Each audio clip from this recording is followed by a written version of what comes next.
Assalamualaikum warahmatullahi wabarakatuh. Bismillahirrahmanirrahim. Alhamdulillahirabbil alamin. Wa bihi nasta'in ala umuri dunya waddin. Qalu subhanaka la ilma lana illa ma 'allamtana innaka antal alimul hakim. Rabbi shrah li sadri wa yassir li amri wahlul 'uqdatam min lisani yafqahu qawli. La haula wala quwwata illa billahil aliyyil azim. Allahumma shalli ala sayidina Muhammad wa ala alihi wa sahbihi wa barik wa sallim. Yang berusaha Tuan Imam, Tuan Bilal, pengurusi surau Ubudiyah Taman Desa Aman, usaha bendahari seluruh jawatan kuasa serta muslimin muslimat yang dirahmati Allah sekalian. Bersyukur kita kehadrat Allah Subhanahu Wa Taala kerana pada malam ini dapat kita sama-sama berkumpul untuk sama-sama berkongsi, ya tuan-tuan ya. Kita berkongsi ilmu pengetahuan yang ada serba sedikit lah pada saya ni, bukan banyak sangat pun tuan-tuan. Jadi kita berkongsi yang mana ilmu ataupun pengajian yang kita akan teliti ataupun kita akan lihat, kita baca, kita sama-sama fahami malam ini ialah berkenaan dengan ilmu tauhid, ya, berkenaan dengan ilmu tauhid. Jadi sebelum itu ya tuan-tuan, kita nak renung sebentar hadis Rasulullah sallallahu alaihi wasallam. Jadi Nabi Muhammad ada bersabda dalam sebuah hadis, man arada dunya fahuwa bil ilmi, man arada al akhirah fahuwa bil ilmi, wa man arada dunya wal akhirah fahuwa bil ilmi. Jadi maksudnya ialah barang siapa yang nakkan dunia, kejayaan di dunia ni dengan ilmu. Siapa yang nak kejayaan di akhirat dengan ilmu. Dan Nabi kata siapa nak berjaya dunia, akhirat dua-dua sekali dengan ilmu. Jadi kekuatan kita ni sebenarnya ilmu. Kalau kita nak kuat badan tuan-tuan, nak kuat anggota, kita ni tak kuat mana pun. Kalau banding dengan gajah, penyek kita. Banding dengan gajah Kalau nak lumba lari dengan kuda, dengan kura-kura kita boleh menang lah. Kalau dengan kuda, jauh kita ketinggalan. Mana kuda lagi kuat. Jadi kita ni tak kuat mana pun. Banyak lagi haiwan-haiwan lain yang gagah, perkasa kan. Jadi kita ni di segi fizikal tak sekuat mana, tapi kuatnya manusia ni kerana ilmu. Tu yang boleh kurung gajah dalam zoo, kurung harimau dalam zoo, kena ilmu lah. Bukannya kira kuat fizikal. Jadi makna ilmu pengetahuan tu kekuatan kita yang dimulakan sejak Nabi Adam lagi di syurga. Yang ceritanya tuan-tuan tahulah ya, bagaimana Nabi Adam tu malaikat sujud padanya, semua malaikat sujud tu kerana kelebihan Nabi Adam itu di segi ilmu pengetahuan. Sebab itu Nabi sebut lagi, talabal ilmu faridatan ala kulli muslimin wal muslimat. Jadi menuntut ilmu tu satu keparduan, satu kewajipan bagi setiap muslimin, setiap muslimat, lelaki dan perempuan. Tapi bukan semua ilmu tu wajib tuan-tuan. Bukan semua ilmu tu wajib. Ada ilmu yang wajib ain, iaitu fardu ain, ada yang fardu kifayah, ada yang sunat. Jadi adalah tu ciri-cirinya. Jadi saya tak huraikanlah yang tu.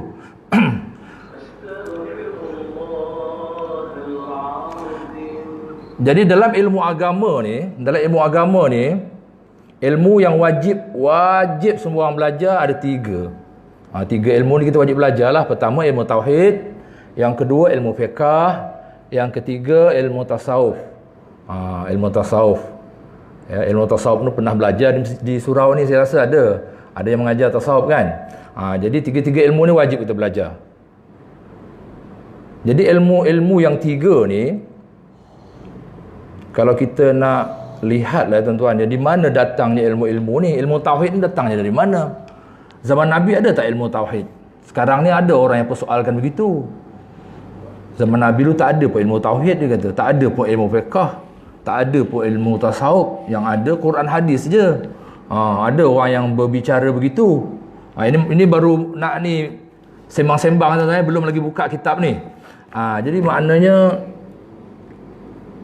di zaman Nabi tu, di zaman kehidupan Rasulullah, di zaman para sahabat yang empat tu, Khulafah Rashidin, jadi khalifah, tak ada ilmu yang tiga ni, tak sebut pun.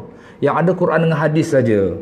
Jadi kita Quran hadis sajalah, tak payah ada ilmu tauhid lah, tasawuf lah, fiqh lah, tak payahlah. Ada kelompok-kelompok yang berpahaman begitu tuan-tuan. Jadi kita janganlah begitu. Kita sebagai penganut atau apa ni yang mengikut aliran ahli sunnah wal jamaah, kita tak begitu. Ya, kita kena belajar 3 ilmu ni.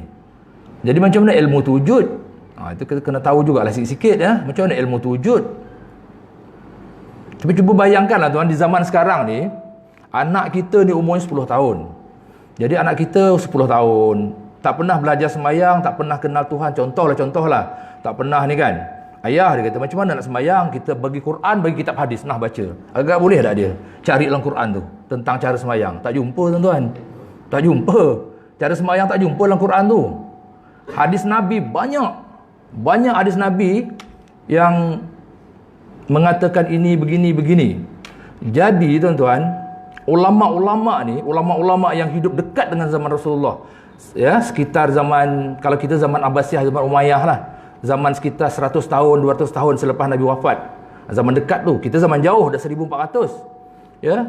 Jadi ulama-ulama yang dekat tu, mereka ni lah yang menyusun daripada Al-Quran hadis, intipati Quran dan hadis tu lahirlah ilmu-ilmu ni. Disusunlah ilmu yang berkaitan dengan iman, disusunlah ilmu berkaitan dengan cara-cara beribadah fizikal, disusunlah ilmu yang berkaitan dengan hati. Bila dah ada ilmu tu, kenalah ada nama. Takkan tak ada nama kan? Nak panggil apa? Kita dapat bayi, dapat anak pun kita buah nama. Dapat anak baru lahir, kita buah nama dia Abdullah, namanya Aminah contohnya. Zaman moden ni nama lagi canggih-canggih, nama anak kan. Jadi wujudlah nama, wujudlah nama ilmu tauhid. Tapi nama tu bukan satu, ada banyak nama. Wujudlah ilmu fiqh, dinamakan dia untuk dikenal. Bukan benda baru, bid'ah, betul. Ya tuan-tuan. Jadi wujudlah nama ilmu tasawuf. Nama tu wujud. Tak disebut di zaman Nabi, tapi kita perlu menamakan dia supaya dapat kita tahu ilmu tauhid tu bicara bab iman aja. Memang Nabi ada bicara bab iman. Fiqh tu bicara bab ibadat fizikal luaran. Sembahyang, puasa, jual beli, nikah kahwin, perundangan, hudud dan sebagainya. Tasawuf ni bab hati. Kita beriman dengan Allah, buktikan dengan perbuatan. Perbuatan kita ni bukan bersih sangat, bersihkan dengan tasawuf. Itu kesimpulan dia. Itu kesimpulan dia. Jadi 3 ilmu tu bergabung. Jadi saya nak petiklah satu hadis Nabi ya tuan-tuan ya. Tapi hadis tu panjang sangat. Dalam hadis 40 ada. Hadis 40 ada tapi tak, dalam hadis 40 ni ada ya tuan-tuan ya. Hadis yang kedua, kalau tuan-tuan dah pernah belajar baca kitab ni di surau ni, hadis 40 ni, saya yakin ada. Hadis nombor 2, panjang hadisnya. Jadi saya ambil mafhum je tuan-tuan ya, saya ambil mafhum saja. Jadi satu hari sedang Nabi duduk dengan sahabat-sahabatnya, ramai. Nabi Muhammad ni sedang menerangkan tentang wahyu Allah yang baru turun. Ya, Nabi huraikan. Bila Nabi baca Quran, Nabi huraikan. Huraian Nabi itu adalah hadis. Dia akan jadi hadis tu. Okey, bila dihuraikan, sahabat dengar, tiba-tiba datang seorang lelaki yang kacak, pakai baju putih bersih. Tak ada tanda-tanda pada badan dia, pada pakaian dia menunjukkan dia berjalan jauh. Kalau orang dulu kan dia naik unta, naik kuda kan, kalau jalan jauh nampaklah berdebu-debu baju tu, nampak peluh-peluh. Ini tak ada. Elok aja. Macam kalau zaman sekarang keluar daripada kereta yang sejuk tu, dia keluar, tak ada langsung tanda apa-apa yang kotor-kotor lah. Jadi dari mana datang lelaki ni? Terus dia duduk depan Nabi. Kemudian dia tanya Nabi, "Wahai Muhammad, wahai Rasulullah, terangkan padaku tentang iman." Nabi sebutlah rukun iman yang 6 tu. Percaya pada Allah, malaikat, rasul, kitab, hari kiamat, qada dan qadar. Nabi terangkanlah semua yang 6 tu. Kamu betul, dia kata. Kamu betul. Jadi sahabat heranlah. Dia tanya, dia yang mengiyakan. Jadi maknanya ini bukan halang orang ni. Macam kita tanya anak kita kan, 2 kali 2 berapa? 4 kata anak kita. Ya. Jadi taraf kita dengan anak kita tu macam mana? Kita ajar dia kan. Tapi kalau kita tanya, "Den, mak mana?" Cari mak kat dapur tak nak kita. Mana masa tu kita dalam keadaan tak tahu. Berbeza dengan mula-mula tadi, tanya 2 kali 2, kita kata ya. Mana kita tahu. Saja kita nak ajar dia ke, nak uji dia ke, terpulanglah. Jadi tanya Nabi macam tu. Tanya pula soalan kedua. Tentang terangkan kepadaku tentang Islam. Islam tu mengucap 2 kalimah syahadat, solat 5 waktu, puasa bulan Ramadan, bayar zakat, keluarkan zakat, haji. Kamu betul dia. Cuba terangkan tentang ihsan. Ihsan itu ialah kamu sembah Allah seolah-olah Allah ada depan kamu. Kalau kamu tak rasa Allah macam depan kamu, kamu rasa Allah sentiasa melihat kamu. Itulah ihsan. Jadi ulama mengatakan iman itulah ilmu akidah, ilmu tauhid. Yang beriman kepada Allah semuanya tadi, mula-mula tadi. Yang kedua tu itulah fiqh. Itulah ilmu fiqh. Ya? Tapi dia tak sebut lagi tu bab nikah, bab nikah kahwin, bab apa lagi satu tu jual beli, muamalat ya, atau satu lagi jenayat. Ya. Yang ketiga itulah tasawuf. Itulah ilmu tasawuf, ihsan. Ya, ihsan macam mana kita akan jadi ikhlas kalau kita rasa Allah depan kita. Kita rasa Allah tengok kita, tak berani kita buat dosa kalau dapat rasa sesungguh. Kadang-kadang kita pun tak dapat rasa tu, bukan senang dapat rasa tu. Jadi kita dah okey tentang fiqh, tasawuf tu sikit dah ada okey lah. Jadi tasawuf ni masing-masing dalam diri. Okey, jadi saya berbalik kepada yang tadi, yang mengatakan terus saja rujuk Quran hadis, tak payah ada nama tasawuf, fiqh, tauhid tu tak payah. Jadi pendapat itu tak tepat lah. Tak tepat lah, kita jangan ikut lah. Jadi kita ikut aliran ahli sunnah wal jamaah yang meletakkan, yang mengasingkan ilmu tu kepada 3 ilmu yang wajib tadi. Ya, ilmu yang wajib tadi. Bila ilmu yang wajib tu dipecahkan kepada 3 macam tu, mesti ada orang yang memulakan, tuan-tuan. Ada orang yang memulakan. Bukan memulakan ilmu tu dah ada. Maksudnya mengasing-asingkan tu. Mengasing-asingkan tu. Macam ni lah, pergi laut, ni contoh je lah, pergi laut, naik kapal besar, tarik pukat harimau, dapat ikan penuh dalam pukat, 1 tan sekali dapat. Okey, ikan banyak, macam-macam ikan ada. Jadi adalah orang yang di atas daratan tu diasingkan, ikan kembung selonggok sini, ikan bawal selonggok sini. Adakah masa belum mengasingkan tadi, dia dah asingkan dah ni, nampak bawal sana, kembung sana, ikan jenahat sini semua cantik, nampak susun. Adakah sebelum kita mengasingkan tadi ikan tak ada? Ada. Cuma dia dalam baru naik pukat tu berlonggok bercampur-campur. Begitu. Okey, sahabat-sahabat Nabi bercampur tak ada masalah, tuan-tuan. Dari segi ilmu ni lah, Quran hadis tak ada masalah. Dia Nabi hidup zaman dia. Dia nampak semua tu. Pengasingan tak perlu zaman tu. Tapi dah zaman 100 tahun Nabi wafat, perlu. Apalagi zaman kita lagi perlu. Kalau tuan-tuan kalau ada orang lah bagi saya Quran, bagi hadis, carilah, ajarlah orang tentang ilmu Islam pakai Quran hadis. Saya tak boleh ajar, tuan-tuan. Tak reti saya nak mencarinya. Saya cari rumusan dah siap dah. Ulama dah susun, buat apa pening-pening. Buat apa pening-pening. Jadi orang yang menyusun itulah namanya ulama mazhab. Itulah namanya mazhab. Benda ni kita biasa dengar, cuma saya ulas baliklah. Itulah namanya mazhab. Wujudlah mazhab. Kita bisa dengar mazhab Syafi'i, mazhab Maliki, mazhab Hambali, satu lagi mazhab Hanafi. Itu mazhab fiqh, tuan-tuan. Dalam tauhid ni ada 2 mazhab. Dalam Ahlussunnah wal Jamaah ada 2 mazhab. Mazhab Abu Hasan Al-Maturidi dan Abu Hasan Al-Asy'ari dan Abu Mansur Al-Maturidi. Ada 2. Okey. Jadi soal mazhab ni saya nak cerita sikit lah. Sebab saya masa belajar dulu, saya pun tak faham juga kenapa perlu mazhab-mazhab ni, tuan. Jadi kita ikut je kan. Jadi ada seorang guru tu, dia bagi contoh. Bila dia bagi contoh baru saya faham. Baru saya faham. Dia bagi contoh. Masa tu dia bagi contoh kereta. Kereta, faham lah saya. Lepas tu faham.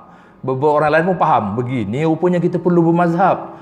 Dia kata macam ni, masa tu proton ni tak ada lagi. Zaman dulu, zaman saya belasan tahun, proton ni rasa baru nak buat kot.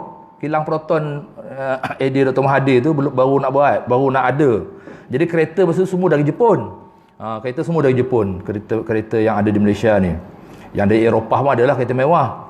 Jadi dia bagi contoh kereta Jepun. Dia kata Jepun ni, dia kata Tuan Guru ni bercerita, dia menerangkan mazhab ni. Dia kata kereta ni, orang Jepun ni, dia nampak besi seketul. Dia kata besi seketul, dia boleh buat kereta. Dia nampak besi seketul, dia boleh buat kereta daripada besi tu, dia kata. Tapi kita duduk kampung ni, bagi besi seketul, boleh tak kita buat kereta? Tak boleh. Tak boleh. Kita beli kereta dah siap, dia kata. Jadi dibahagikan macam ni. Orang Jepun jumpa besi seketul besar tu, dia buat kereta.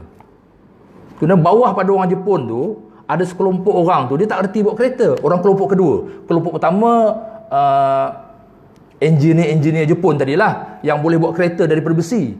Besi, dicana-cana jadi kereta. Kelompok yang kedua ni, dia tak erti buat kereta. Tapi dia erti repair kereta rosak, mekanik lah.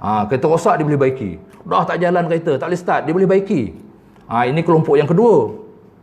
Kelompok yang ketiga, dia kata, ialah kelompok yang buat kereta tak reti. Bagi besi seketul tak reti, dia pandang besi tu, dia tak reti buat kereta. Kereta rosak, tak reti baiki, tapi dia reti pandu. Dia bawa, pandu, boleh bawa kereta lah. Kelompok yang ketiga. Kelompok yang keempat, buat kereta dia tak reti, baiki kereta rosak pun dia tak reti, pandu kereta pun tak reti, dia tahu tumpang aja. Dia tumpang aja, duduk. Okeylah, duduk, naik jugalah kereta, tumpang. Jadi dia kata, orang Jepun yang nampak besi boleh buat kereta, itulah umpamanya Imam Syafi'i. Imam Syafi'i nampak Quran hadis, dia boleh keluarkan hukum. Bukan dia buat kereta, Imam Syafi'i tak buat kereta. Contoh tadi kan. Jadi dia boleh keluarkan hukum. Quran hadis umpama besi tadi. Bagi kereta. Dia boleh keluarkan hukum. Keluar hukum-hukum. Kitab. Dia bahagikan pada 4. Kitab bahagian untuk ibadah, muamalah, munakahat, jinayat. Dia bahagi pada 4. Lengkap semuanya. Okey? Itulah ulama mazhab yang atas sekali tu. Imam Syafi'i, Maliki semua tu.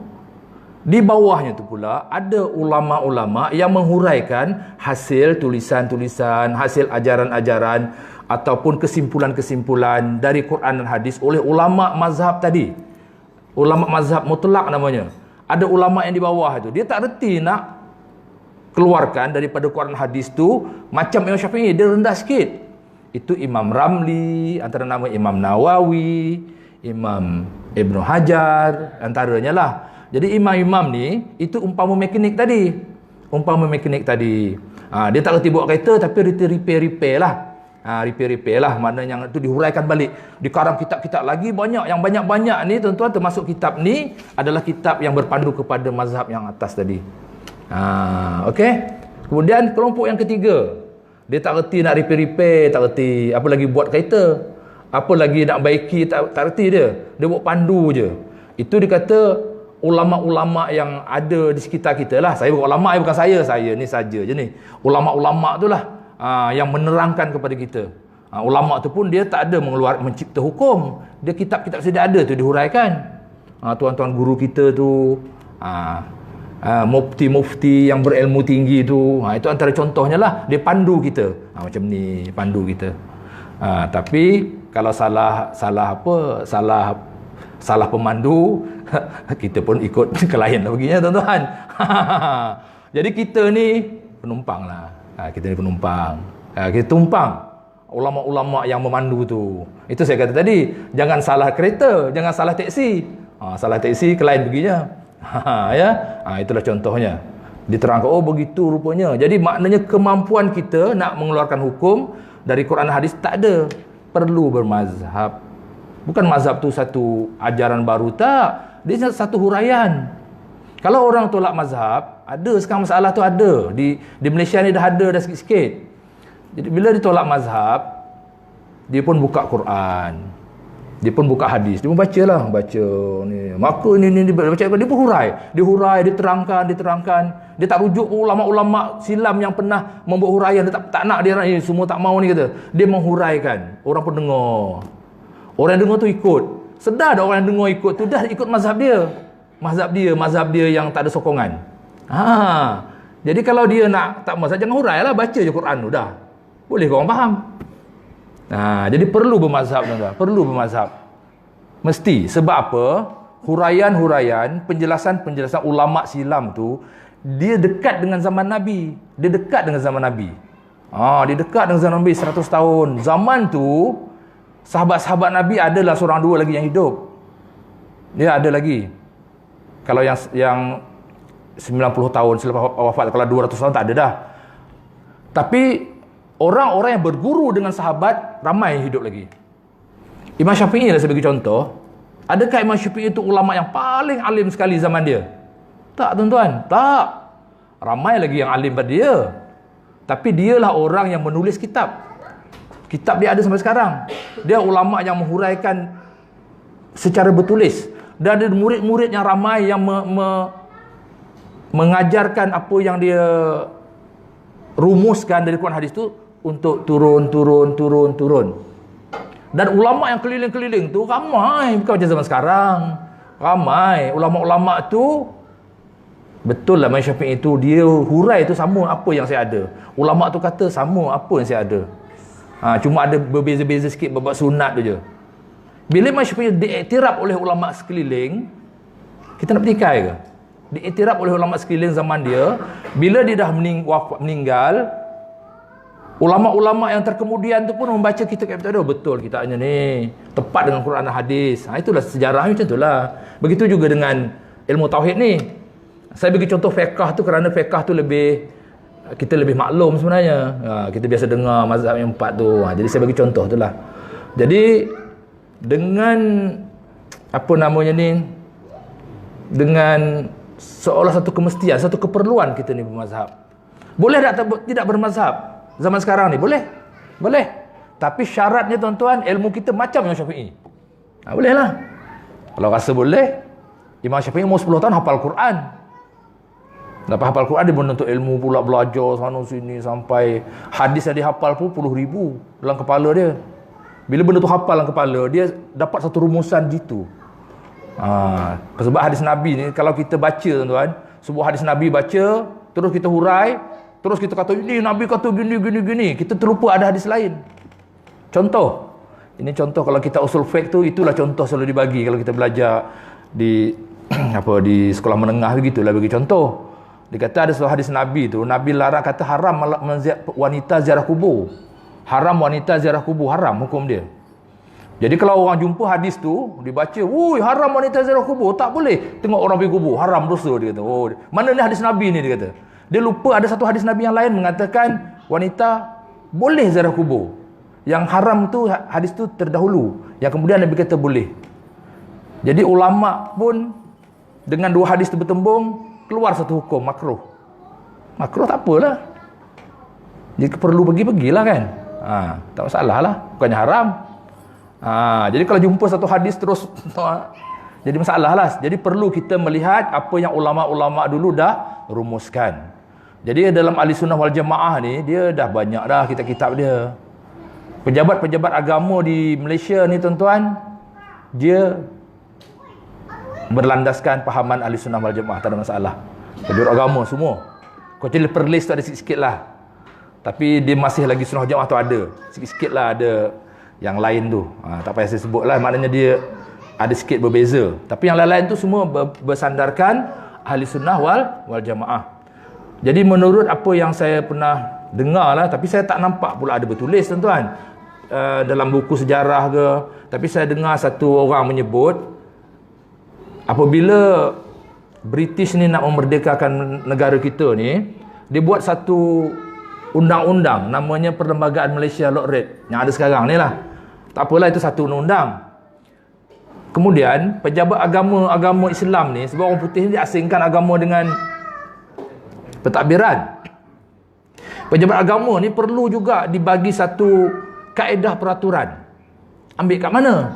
Itu baik juga orang British tu. Dia ambil dari mana tuan-tuan? Dia ambil daripada kerajaan Uthmaniyah Turki. Masa tu Uthmaniyah Turki dah jatuh dah. Dah kalah dah tak ada dah. Tapi dia punya peraturan perundangan syariah dia tu ada lagi. Itu yang diambil, diletak di pejabat agama kita ni. Bab kekeluargaan, bab nikah kahwin. Tapi yang bab perundangan hidup semua dia diketepikan lah. Ini orang British. Dia ambil bab kekeluargaan, nikah kahwin, warisan harta. Yang pejabat agama ada tu, bab apa ni, bab ajaran sunnah wal jamaah, yang sesat yang tak sesat, diambil daripada Osmaniyah Turki tanpa ada pindaan. Orang British ambil, letak ni, amalkan, dibagi kat sultan. Sebab itu pejabat agama kita ni dalam Malaysia ni, tuan-tuan pernah nampak tak krisis? Tak pernah. Cuma dia tak lengkap itu perkara kedua. Tak lengkap baik jinayat tu tak ada, itu perkara kedua. Itu kita yang ada tu. Mana ada pertikaian, bab faraid dia, bab kekeluargaan Islam dia, tak ada pertikaian sangat. Perkara kecil je, kerana asas itu diambil daripada Osmaniyah Turki tu. Kerajaan Islam tu ambil dan diamalkan, dipakai. Jadi dengan merujuk apa yang ada di pejabat agama tu, dari segi pahaman ahli sunnah wal jamaah tak ada masalah. Apalagi Negeri Sembilan lagi kemas. Ya, dia ajaran-ajaran tarikat tu, dia berdaftar tu, dia kumpulkan berdaftar, ada senarai dia. Kita boleh tengok kalau kita nak ikut tarikat lah, di Negeri Sembilan. Okey, kita masuk terusnya kepada kitab ni lah ya tuan-tuan. Jadi saya gunakan kitab ni lah.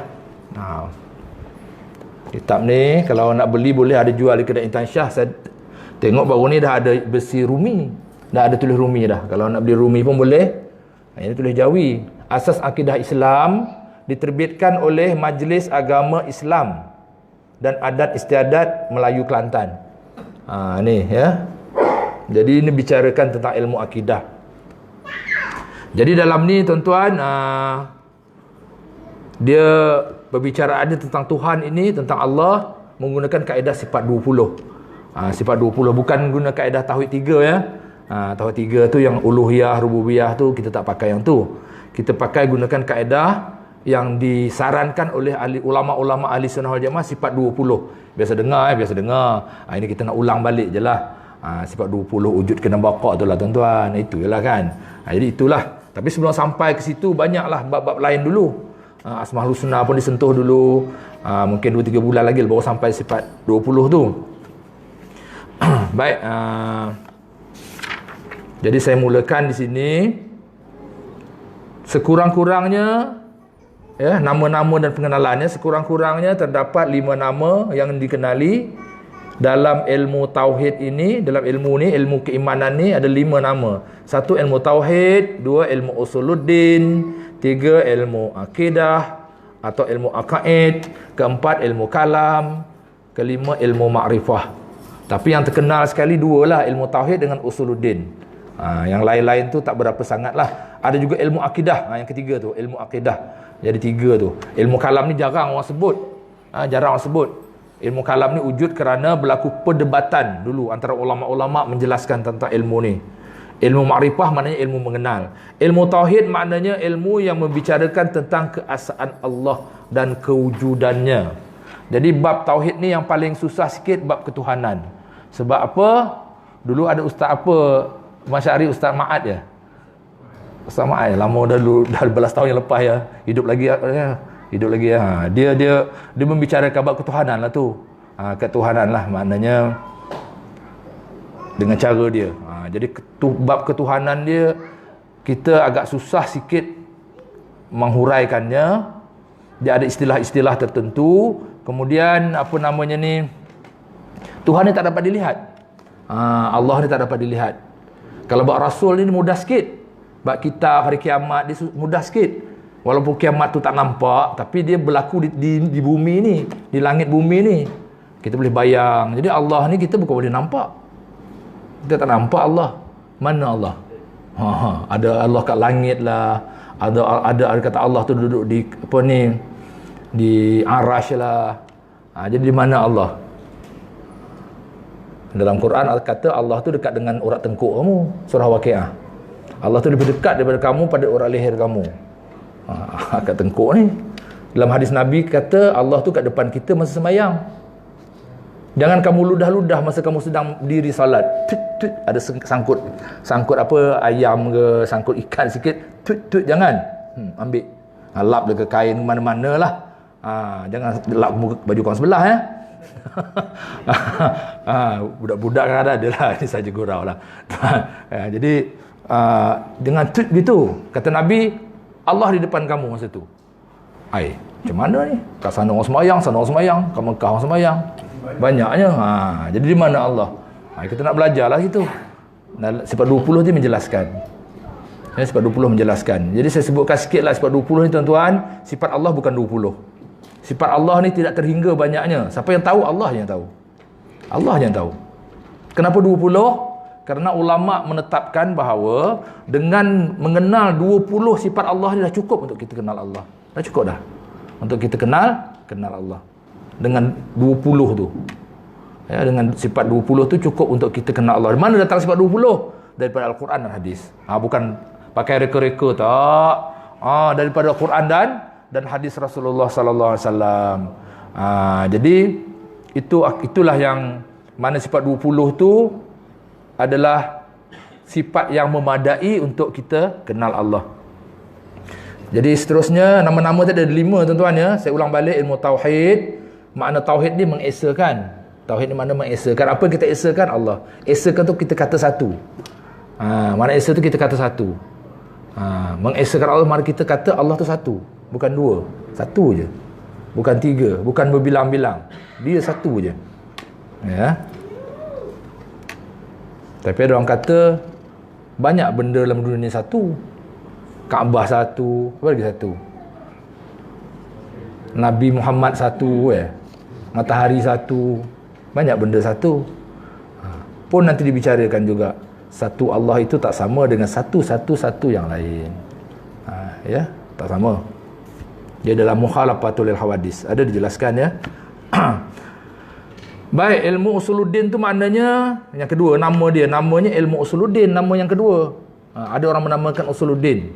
Kalau pengajian-pengajian di pengajian, kalau di sekolah tu, kalau di peringkat rendah tu namanya tauhid. Kalau budak-budak belajar tu nama ilmu tauhid, tapi bila di universiti contohnya dia namanya usuluddin, tak sebut tauhid dah. Usuluddin tu maknanya ilmu yang asal, ilmu pokok, ilmu punca, ilmu yang mula-mula sekali, ilmu yang penting sekali, utama sekali. Ilmu usuluddin, usul bagi agama. Ilmu tauhid, ilmu ni lah ilmu keimanan, ilmu yang berkaitan dengan keimanan dalam ni tuan-tuan, dalam ni. Penting ilmu tauhid ni tuan-tuan. Sebab itu kita kata mana tinggi kedudukan ilmu perubatan dengan ilmu tauhid. Tinggi ilmu tauhid, ilmu perubatan lagi susah nak belajar, engineering lagi susah nak belajar. Itu ada orang bincang benda tu lah, lagi susah nak belajar. Lagi penting. Dia begini tuan-tuan, memang ilmu perubatan tu susah nak belajar. Dia boleh rawat orang kena virus corona pun boleh sembuh insya-Allah dengan adanya kepakaran ilmu perubatan pada seseorang. Engineering boleh cipta macam-macam ilmu dia. Tapi kenapa ilmu tauhid usuluddin ni tinggi kedudukannya? Kerana ilmu ni semua orang kena belajar. Bila di Islam semua orang kena belajar. Doktor kena belajar, cikgu kena belajar, pegawai apa, kerja petani apa, semua kena belajar ilmu ni. Tapi ilmu perubatan tak semua orang kena belajar. Takkan semua orang jadi doktor. Orang tertentu je lah. Yang ni ilmu lain pula. Bila semua orang kena belajar tu segi yang basic lah. Yang mendalamnya tu jadi fardu kifayah. Yang basic tu fardu ain, semua orang kena basic. Ya, asas dia tu. Jadi bila semua orang kena belajar, dia tinggilah kedudukannya. Bukan istilahnya bila orang ngajar ilmu tauhid tu gaji dia kena besar daripada doktor. Bukan begitu. Dia ke situ pula perginya. Dia bukan gitu. Jadi orang doktor lebih tinggi pendapatan si gaji itu, tak apa, itu realiti sebenar. Tapi tetap kedudukan ilmu tauhid itu paling atas. Kerana semua orang kena belajar. Tak kira apa-apa jawatannya. Seorang ustaz tu dia kemahiran dia taranum Quran, tajwid. Oh, hebat. Kena belajar. Tauhid kena belajar. Tapi orang yang mendalami tauhid ke fiqh ke, dia tak wajib lah belajar lagu Quran tu. Bukan semua orang wajib belajar. Tajwidnya wajib lah. Tajwidnya tu kena sebab nak betulkan bacaan. Itu wajib lah. Dia begitulah lebih kurang kedudukan dia tuan-tuan ya. Ketiga, ilmu akidah. Akidah ni maknanya ilmu kepercayaan yang tersimpul di hati. Akidah. Nama ni kita baru bincang nama-nama ni. Nama-nama ilmu yang berkaitan dengan iman tadi ada 5. Tadi ilmu tauhid, ilmu usuluddin, ilmu akidah. Ilmu akidah ni ialah ilmu aqaid, ilmu yang simpulan yang letaknya dalam hati. Tak nampak tuan-tuan. Dia tak nampak. Yang nampak adalah fiqh. Yang kat luaran nampak sembahyang. Tauhid yang kat dalam tu tak nampak. Sebab itu kalau orang tu dia tak betul tauhidnya, susah kita nak menegurnya, susah kita nak membetulkannya, kecuali dia cakap. Kalau dia cakap, dia sebut, mana ada Imam Mahdi, dia kata tak ada. Dajjal tu bukannya Dajjal sebenar, Dajjal tu kejahatan manusia akhir zaman, contohnya kan. Pernah dengar tuan-tuan orang sebut gitu? Ada kat YouTube tu. Jadi itu tak betul lah. Nampak sembahyang elok, mana datang situ dah ada tak kena.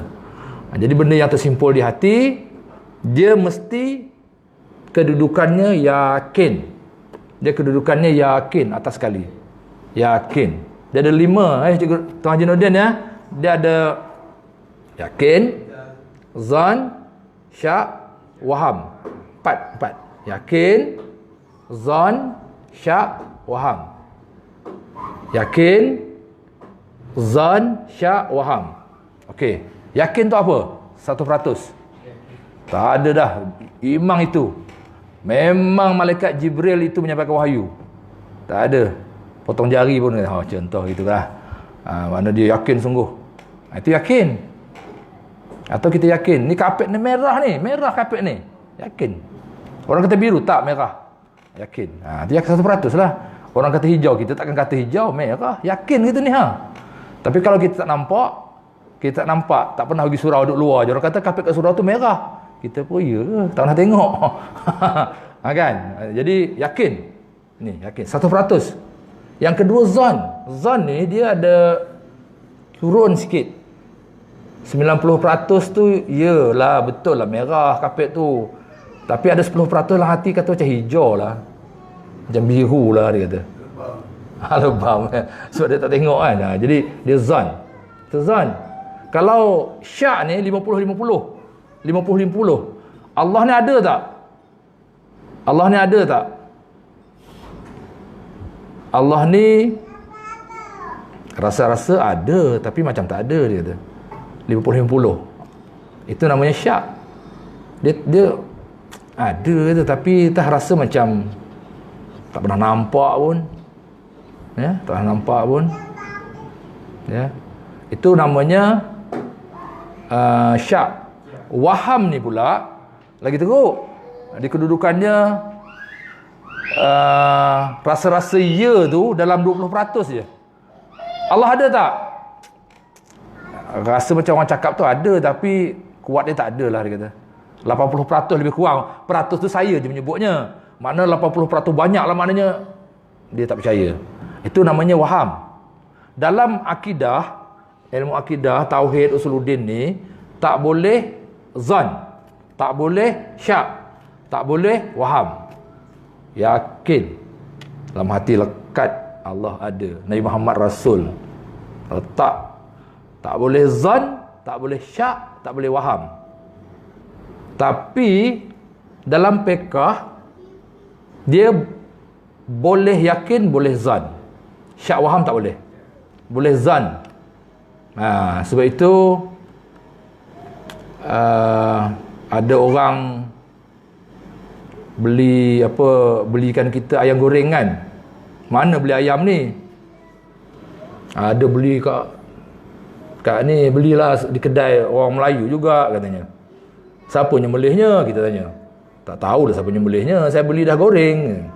Agak-agak nyembelih itu dia pakai cucuk-cucuk je kot, kata kan. Entahlah. Jadi timbullah zon di situ. Zon di situ. Boleh makan, tak salah. Yang yakin tu ialah kita nampak orang sembelih depan mata kita.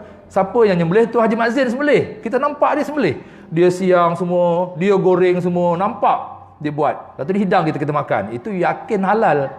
Yakin halal. Yang kita beli dah siap tu zon je tuan-tuan. Zon je.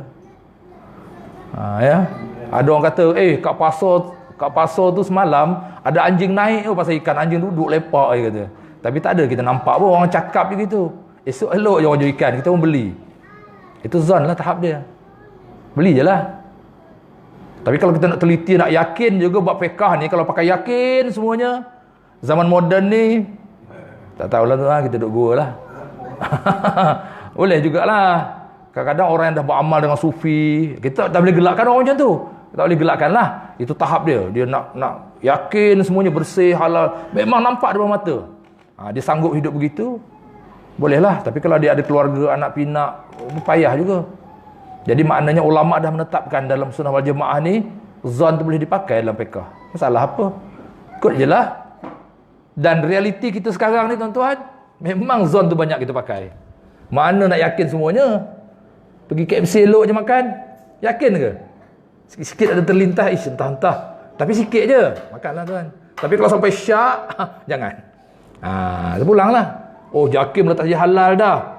Tapi dia jangan tapi bila ada halal tu dia jadi zon. Makanlah. Tak ada masalah.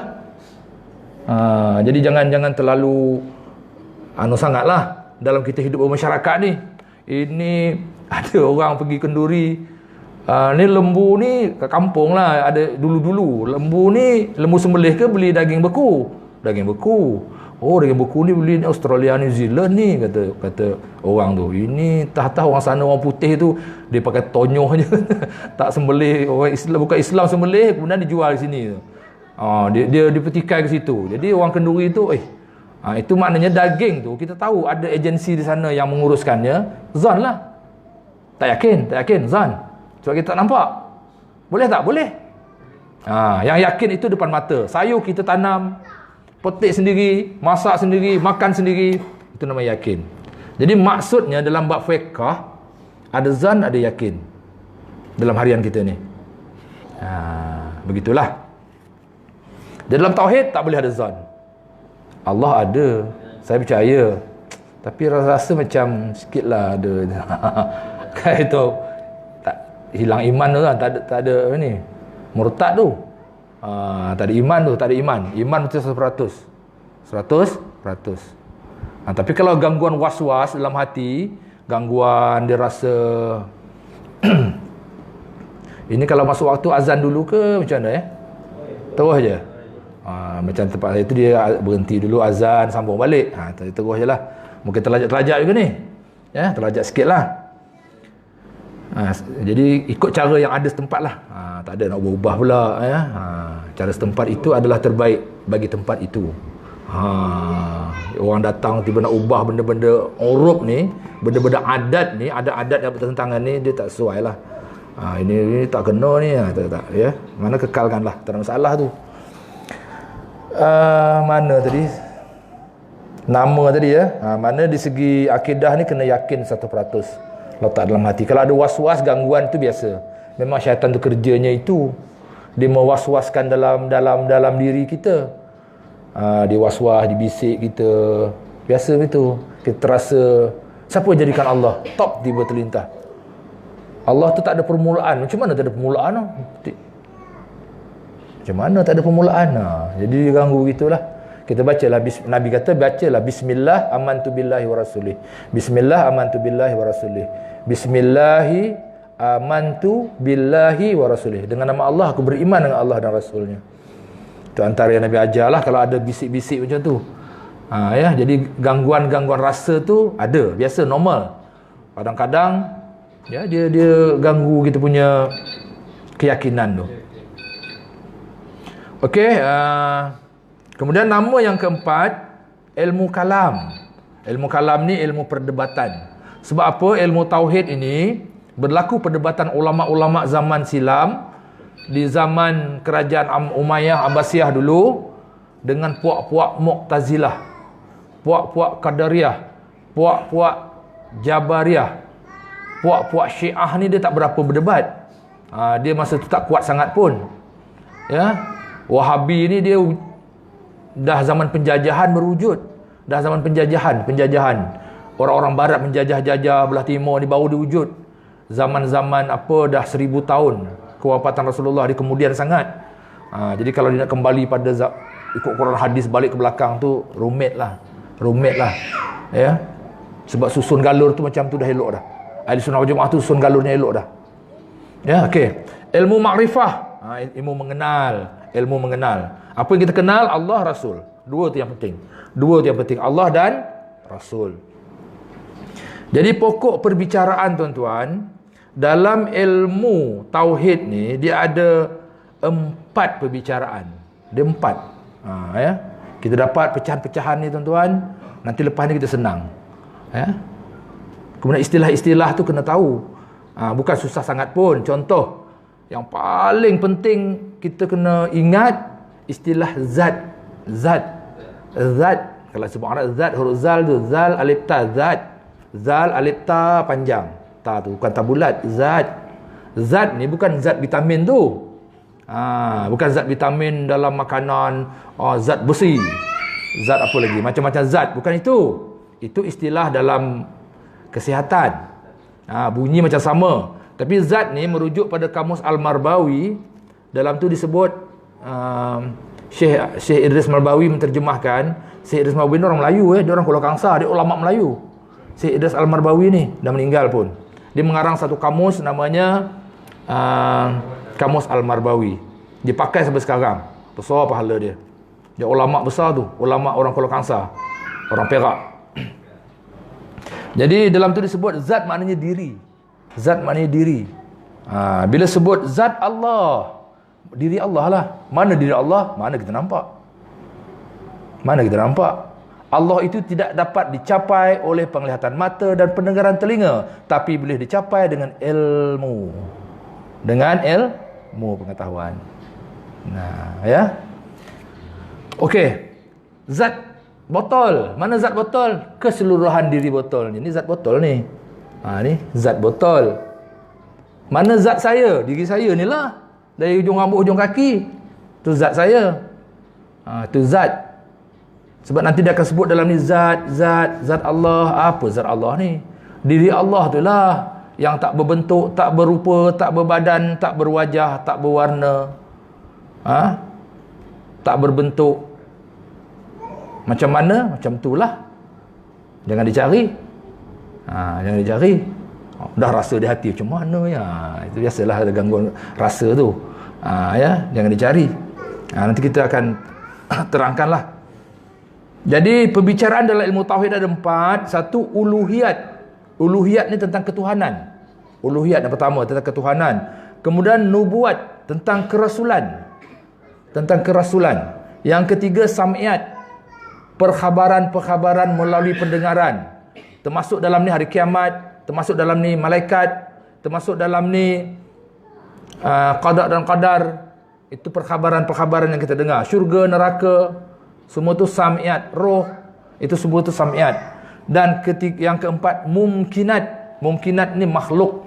Makhluk. Dalam tauhid kena ada kajian tentang makhluk. Tak kenal makhluk, tak kenal Tuhan. Kenapa tak kenal Tuhan? Kerana kita mengenal makhluk itu lawannya Tuhan. Tuhan ada, kita ada. Ada Tuhan macam mana, ada kita macam mana. Itu adalah kita berkuasa, Allah berkuasa. Berkuasa kita macam mana, berkuasa Tuhan macam mana. Jadi itu mengenal mumkinat. Mumkinat ni benda-benda mungkin. Jadi itu maksudnya ialah makhluk yang mungkin ada, mungkin tak ada. Mungkin ada, mungkin tak ada. Sekarang ada lah kita ni. Tapi masa kita belum ada dulu, mungkin tak ada. Tapi sekarang Allah dah adakan kita. Yang belum ada tu, cucu saya, mungkin ada, mungkin tak ada. Dari segi logiknya, ada nanti anak kahwin dapatlah cucu. Tapi belum tentu. Itu mumkinat. Makhluk lah mumkinat ni, makhluk. Ada 4 perkara. Uluhiyat, nubuat, sam'iyat, mumkinat. Tapi tuan-tuan, nanti disimpulkan dalam ilmu tauhid ni, kita ambil kesimpulan dululah secara menyeluruh. Dalam ilmu tauhid ni, dia disebut aqaidul iman. Kesimpulan iman. Ada 50. Ada 50. Kesimpulan iman ni ada 50. Apa dia tuan-tuan? 20 sifat wajib bagi Allah. 20 sifat mustahil bagi Allah. Dah 40. 1 harus bagi Allah. Dah 41. 4 wajib bagi Rasul. Sidik, patanah, tabligh, patanah, sidik, amanah tu. Ada 4. 45. Kemudian ada 4 mustahil bagi Rasul. 49. Harus 1 bagi Rasul. Jadi jumlahnya 50. Itulah namanya aqaidul iman. Aqaidul iman dan disimpulkan aqaidul iman tu dalam kalimah asyhadu alla ilaha illallah wa asyhadu anna muhammadar rasulullah. Itulah kesimpulan dia yang kita sebut tu. Tak ada Tuhan melainkan Allah dan Nabi Muhammad itu Rasulullah. Dan macam mana dengan sam'iyat tadi, syurga, neraka, kiamat, Quran, apa lagi, malaikat, itu semua dari Rasul yang ada amanah tadi. Dari Rasul. Bila kita percaya dengan Rasul, percayalah dengan perkhabarannya, kitab yang dibawa olehnya. Sebab itu dalam tauhid ni, dia akan fokus pada dua je dulu, Allah, lepas tu Nabi. Baru nanti cerita malaikat, kiamat kemudian. Sebab itu dia tak sebut malaikat dalam, tak ada. Uluhiyat, nubuat. Uluhiyat, nubuat. Nubuat tu Nabi lah, Rasul-Rasul. Dia begitu. Jadi sifat Allah yang 20 tu mustahil 20, wajib 20, harus 1, Nabi 4 wajib, 4 mustahil, 1 harus. Jumlahnya 50. Itu aqaidul iman. Dan ilmu tauhid digariskan dalam aliran ahli sunnah wal jamaah. Aliran ahli sunnah wal jamaah. Jadi bila kita mengucap kalimah syahadah tu, tiada Tuhan melainkan Allah. Tiada Tuhan yang memiliki sifat kesempurnaan melainkan Allah. Ilah tu Tuhan yang memiliki sifat kesempurnaan. Allah aja. Bukan ilah, la ilah, tiada Tuhan. Bukan Tuhan sembahan orang, bukan ini, bukan. Dia maksudnya ialah Tuhan yang memiliki sifat kesempurnaan. Tiada Tuhan yang memiliki sifat kesempurnaan, Allah aja. Jadi maknanya Allah saja memiliki kesempurnaan. Sebahagian daripada sifat kesempurnaan itu ialah sifat 20. Okey, dan Rasul itu sifat yang wajib bagi dia itulah. Okey, seterusnya sikit lagi tuan, sumber pengambilan. Di mana punca ambilan, di mana punca ilmu ini diambil dari 2 sumber. Iaitu 1 Quran dan hadis. 1 Quran hadis, yang kedua dalil akal. Dalam fiqh tak pakai akal pun tak apa. Kita ikut je apa yang diajar oleh ulama tu. Sembayang 5 waktu, ya ikut. Zuhur masuknya ialah gelincir matahari. Habisnya ialah panjang bayang daripada benda. Ya ikut je. Itu dalam fiqh. Tauhid dia kena pakai akal. Sumber dia 2. 1 Quran hadis. Kalau nak pecah 3 lah, Quran, hadis, akal. Tapi di sini dalam ni dicantumkan Quran, hadis, akal. Perlu ada akal. Akal kita fikirlah. Macam mana Allah ada? Kita kena ada. Hujah akal. Sebab itu nanti dalam ilmu tauhid ni, dia ada disebut dalil akli. Dalil nakli. Dalil akli itu ialah dalil logik akal. Dalil nakli, petik. Dipetik dari Quran, petik dari hadis. Jadi dalam fiqh ni pula kita tak jumpa dalil akli, tak ada. Semua nakli dan huraian-huraian ulama saja. Dalam tauhid ni dia ada dalil nakli. Apa dalil nakli? Allah itu satu. Qul huwallahu ahad. Petik dari Quran, Allah tu satu. Apa dalil akli? Dalil logik akal kamu apa? Dalil akal kita apa? Kita pun sebutlah. Begini. Ya. Beberapa contoh dalam Al-Quran. Bismillahirrahmanirrahim. Ya ayyuhallazina amanu aminu billahi wa rasulihi wal kitabil ladzi nazzala ala rasulihi wal kitab allazi anzala min qablu wa may yakfur billahi wa malaikatihi wa kutubihi wa rusulihi wal yaumil akhir faqad dhalla dhalalan ba'ida. Maksudnya, wahai orang-orang yang beriman, berimanlah kamu kepada Allah dan Rasulnya dan kepada kitab-kitab yang diturunkan kepada Rasul-Rasulnya, dan sesiapa yang mengingkari Allah, malaikatnya, kitabnya, Rasulnya dan hari akhirat, maka sesungguhnya ialah telah sesat jauh, sangat sesat. Al-Quran ada sebut tu, malaikat, kitab, Rasul, ya. Siapa yang tak percaya tu Allah kata sesat sejauh-jauhnya. Firman Allah lagi, wa ilahukum ilahu wahid la ilaha illa huwa rahmanur rahim. Ada dalam wirid ni. Dan Tuhan kamu ialah Tuhan yang asa, satu. Tiada Tuhan melainkan Dia, yang Maha Pemurah lagi Maha Penyayang. Firman Allah lagi, Qul huwallahu ahad, Allahus samad, lam yalid wa lam yulad, wa lam yakul lahu kufuwan ahad. Katakanlah, wahai Muhammad, Dialah Tuhan yang Maha Esa, satu. Allah jua tempat dihajati dan ditumpukan segala hajat hamba-Nya. Jadi Allahu Samad tu tempat kita menumpukan hajat, termasuk berhajat kepada menjadikan. Kita berhajat kepada Allah untuk jadikan kita. Kita tak boleh jadikan diri kita sendiri. Wujud, wah ada, tak ada. Allah jadikan kita. Termasuk dalam tu. Allah mewujudkan kita tu. Ya, kambing, lembu semua tu berhajat. Berhajat tu bukanlah diminta ya Allah jadi. Tak, Allah yang nak jadikan kambing tu. Tapi maksudnya maksudnya adanya Allah itu, Allah memang ada. Maknanya Allah itu yang menjadikan dia. Mak gitu. Allah itu tempat tumpuan, maknanya berhajat kita. Adanya kita ni Allah yang menjadikan. Macam tu. Walam yalid walam yulad, tiada beranak dan tiada diperanakkan. Kenapa Allah sebut dalam ni dalam Al-Quran, tuan-tuan? Lam yalid walam yulad ni bab beranak, terberanak, diberanakkan. Beranak ni maksudnya beranak, ada anak. Diperanakkan itu maksudnya ada mak ayah. Kenapa disebut? Kerana semua agama-agama selain Islam sejak dulu kala lagi mempercayai agama-agama itulah. Mereka percaya Tuhan yang mereka percaya, tapi yang Tuhan mereka percaya itu bukan Tuhan, makhluk. Mereka yang percaya itu Tuhan. Semuanya jenis beranak-ranak pinak. Ya, yang paling simple agama Kristian lah, paling simple dia pun maknanya ada Tuhan anak. Jesus Christ tu kan, Nabi Isa tu kan, anak Tuhan. Ada anak. Agama lain lagi lah, beranak ni ada, bertambah banyak. Jadi maknanya dalam Islam je menyebut Tuhan ni tidak diperanakkan dan tidak pula beranak. Walam yakul lahu kufuwan ahad, tak ada satu pun yang sama dengan dia. Tak ada satu pun sama dengan Allah. Tak ada satu pun. Okey, kita baca lagi hadis, nak habiskan satu bab ni. An Umar Sufyan bin Abdullah radhiyallahu anhu qala qultu ya Rasulullah qul li fil Islam qawlan la as'alu anhu ahadan ghairak.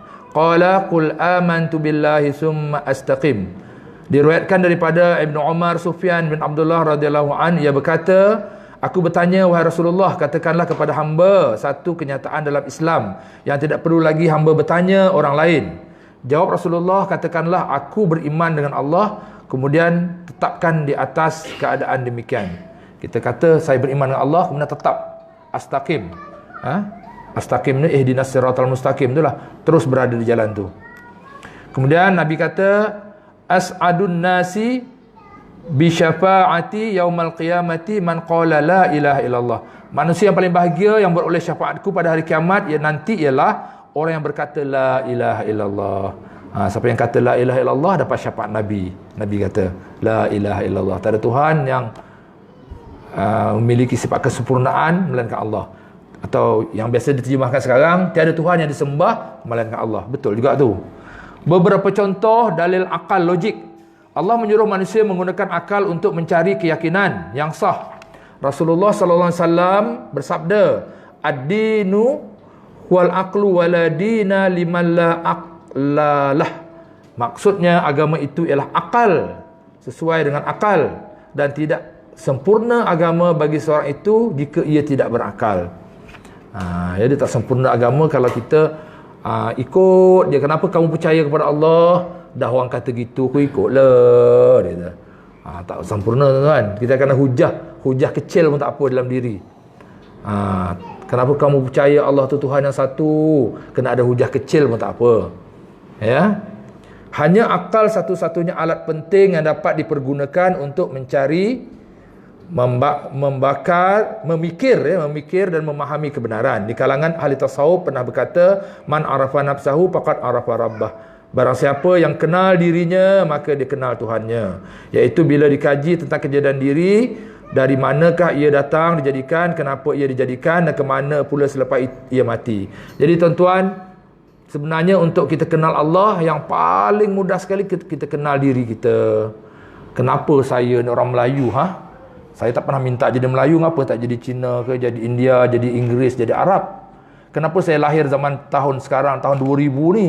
Abad sekarang ngapa tak zaman dulu-dulu?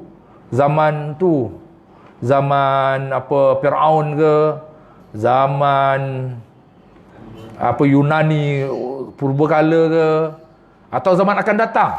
Zaman akan datang. Zaman maju kalau tak kiamat lah. Tekan je kursi semua sampai rumah. Zaman tu. Ngapa tak lahir zaman tu? Ngapa sekarang? Siapa yang menentukan? Ngapa mak ayah saya itu? Ngapa itu mak saya? Ngapa itu ayah saya? Ngapa tak tu? Kenapa? Isteri itu kita pilih, itu lain. Ni yang kita tak pilih. Ya. Isteri itu kita pilih, itu lain. Itu ikhtiar kita. Ni yang kita tak pilih. Kenapa? Siapa yang menentukan? Pernah ada orang, kenapalah saya dilahirkan oleh ibu bapa yang miskin? Saya pernah ada orang cakap dengan saya gitu.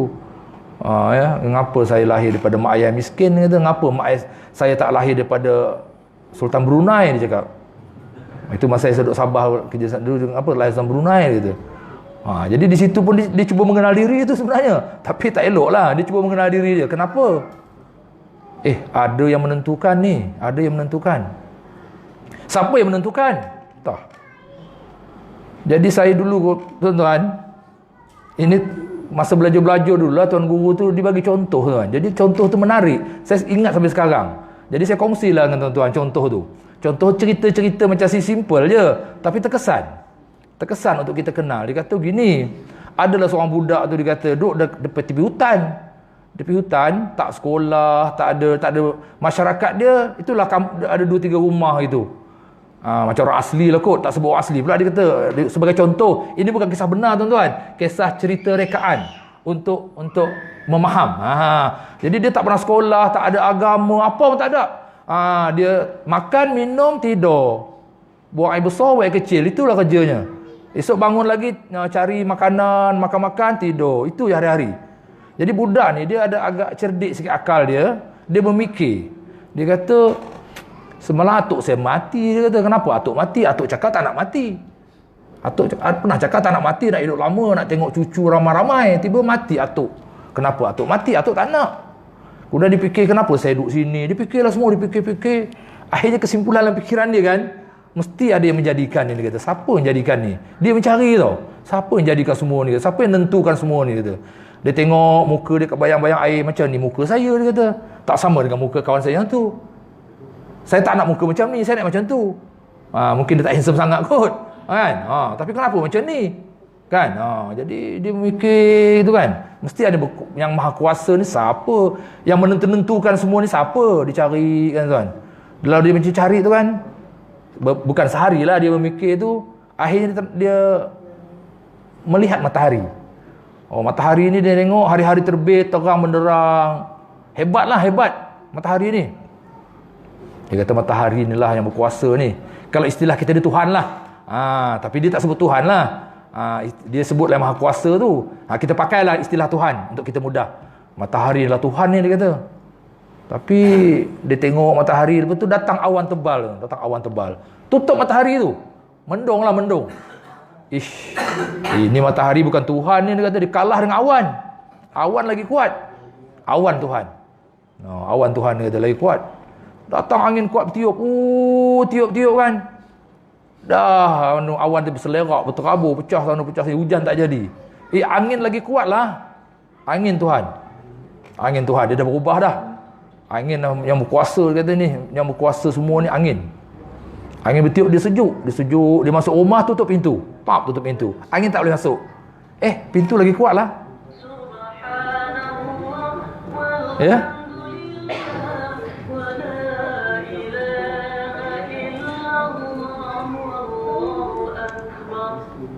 Pintu lagi kuat, dia kata. Pintu lagi kuat. Kalau pintu lagi kuat, pintulah Tuhan.